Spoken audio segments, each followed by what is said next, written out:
Welcome back to this video. If you use Firefox or Mozilla browser on your mobile, in this video I will show you how to simply hide your bookmark. So let's see.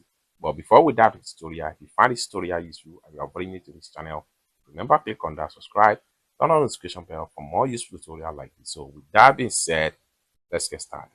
The very first thing you need to do is to open up your Firefox. Then right here, my bookmark here is showing.